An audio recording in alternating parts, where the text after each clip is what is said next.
জলির বাবা জলিকে খুব মারছে, আর জলি চিৎকার করছে। জলির মা রুমের বাইরে থেকে দরজা তাকাচ্ছে, আর কেঁদে কেঁদে বলছে মেয়েটাকে আর মেরো না। এই চিৎকার চেঁচামেচির আওয়াজ অহনার রুমে ভেসে আসে। অহনা আজ 3 মাস নিজের রুম থেকে বের হয় না, কারো সাথে তেমন কথাও বলে না। অহনার যাওয়ার কোনো জায়গা নেই, তাই না চাইতেও জলিদের বাসায় পড়ে আছে। কিন্তু অহনা ভাবে জলি ঠিকই আবিরের সাথে সুখে আছে। অহনা আবিরকে আর জলিকে একসাথে দেখতে পারবে না, এতে অহনার খুব কষ্ট হবে, তাই নিজেকে বন্দি করে রেখেছে রুমে। কিন্তু কেন যেন অহনার আজ বাইরে যেতে খুব ইচ্ছা করছে। অহনা ভাবছে কিসের এত চেঁচামেচি। অহনা রুম থেকে বের হয়ে জলির রুমের সামনে আসে, দেখে জলির মা দরজা তাকাচ্ছে আর কাঁদছে, বলছে আর মেরো না মেয়েটাকে। অহনা জলির মাকে গিয়ে ধরে, বলে আন্টি শান্ত হন, কি হয়েছে আমাকে বলুন। জলির মা অহনাকে জড়িয়ে ধরে কাঁদে আর বলে জলিকে ওর বাবা তখন থেকে মেরে যাচ্ছে। অহনা দরজাটা তাকিয়ে বলে আঙ্কেল দরজা খুলুন, কি হয়েছে, এভাবে মারছেন কেন জলিকে। অহনার কণ্ঠ শুনে জলির বাবা থেমে যায়। এতদিন পর অহনা নিজের রুম থেকে বেরিয়েছে বলে খুশি হয়। নিজের চোখের পানি মুছে এসে দরজাটা খুলে দেয়, আর অহনার মুখের দিকে তাকিয়ে কাঁদে। অহনা জানতে চাই, এ কি আঙ্কেল আপনি কাঁদছেন কেন, কি হয়েছে। সব শেষ হয়ে গেছে মা, আমার মান সম্মান সবই নিয়ে মাটিতে মিশিয়ে দিয়েছে। আমার আর সমাজে মুখ দেখানোর উপায় নেই। মানে, জলির বাবা কাঁদতে কাঁদতে বলে। ডাক্তার বলেছে জলি প্রেগনেন্ট।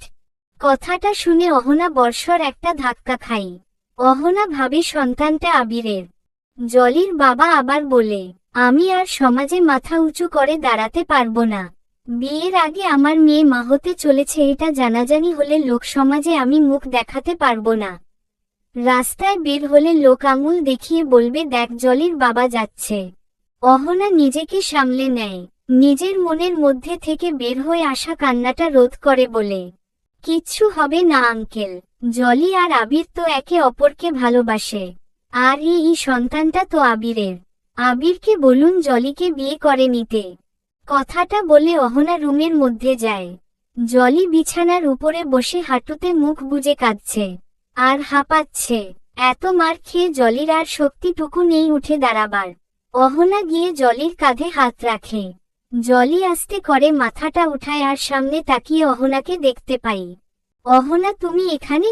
এমন সময়ে জলির বাবা রুমে ঢুকে পড়ে আর অহনাকে বলে, আবির একটা দুশ্চরিত্র অহনা, ও কখনোই জলিকে বিয়ে করবে না। অহনা প্রশ্নসূচক ভঙ্গিতে জলির বাবার দিকে তাকায় আর বলে, কি বলছেন আঙ্কেল। ঠিকই বলছি, আবির শুধু মেয়েদের ব্যবহারই করে। প্রথমে তোমাকে ব্যবহার করে তাড়িয়ে দিয়েছে, তারপর আমার মেয়েকে ব্যবহার করে ছেড়ে গেছে তার অন্য ভালোবাসার কাছে। জলি তার বাবার কথা শুনে অবাক। জলি তার বাবার কাছে জানতে চাই, অহনাকে তাড়িয়ে দিয়েছে মানে। আবির তো অহনাকে পাগলের মতন ভালোবাসে। অহনা জলির দিকে তাকায়। অহনা বুঝছে না জলি এটা কি বলছে। জলি আবার বলে, আমি চেষ্টা করেছিলাম আবিরকে অহনার থেকে আলাদা করে ফেলতে, কিন্তু পারিনি। কারণ আমার কাছে যেমন অহনাকে হারানোর জেদ ছিল, আবিরের কাছে তেমন অহনাকে ভালোবেসে বেঁধে রাখার শক্তি ছিল। অহনা জলিকে ঝাঁকিয়ে বলে, এসব তুমি কি বলছো জলি। আবিরের সন্তানের মা হতে চলেছ তুমি। আবির যদি সত্যি আমাকে ভালোবাসতো তাহলে ও আমাকে বাড়ি থেকে বের করে দিত না। তোমার সাথে ওই রাতে ওসব করতে পারত না। জলি বুঝতে পারে অহনা কোনো ভ্রান্তের মধ্যে আছে। জলি ভাবে, তাহলে কি এতগুলা দিন আমার জন্য দুটো ভালোবাসার মানুষ আলাদা হয়ে আছে। না, এই হতে পারে না। এই পাপের শাস্তিই হয়তো আমি পাচ্ছি। জলি টেনে অহনাকে বিছানায় বসায় আর সবকিছু খুলে বলে, জলি যা যা করেছে আবির আর অহনাকে আলাদা করবার জন্য। আর সেদিন রাতে তাদের মধ্যে কিছুই হয়নি। জলি আদির কাছে গিয়েছিল সেদিন। জলির মুখে সব শুনে অহনা জলিকে জিজ্ঞাসা করে, তাহলে এই সন্তান আদির। জলি নিজের পেটে হাত রেখে মাথাটা ঝাঁকিয়ে কান্না জড়িত কণ্ঠে বলে, এটা আমার আর আদির সন্তান। কথাটা শুনেই অহনা বিছানা থেকে নেমে নিচে এসে দাঁড়ায়। অহনা খুশি হবে না কাঁদবে কিছুই বুঝে উঠতে পারছে না। অহনা ভাবছে কেন আমি আবিরকে ছেড়ে চলে আসলাম, ও তো এমনই করে তাই বলে ওকে এতটা অবিশ্বাস করলাম।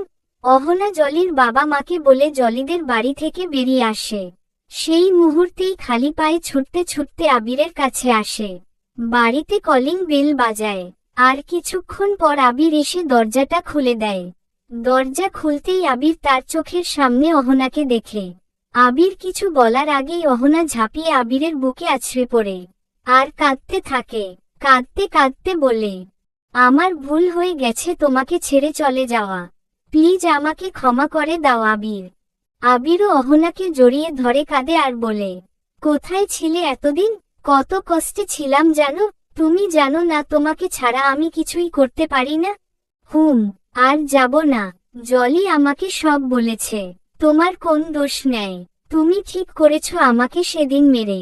তোমার জায়গায় আমি হলে আমিও ঠিক এমনটাই করতাম, কারণ তোমাকে আমি ভালোবাসি। আমি তোমার সাথে অন্য কাউকে দেখতে পারি না, আমার তখন খুব কষ্ট হয়।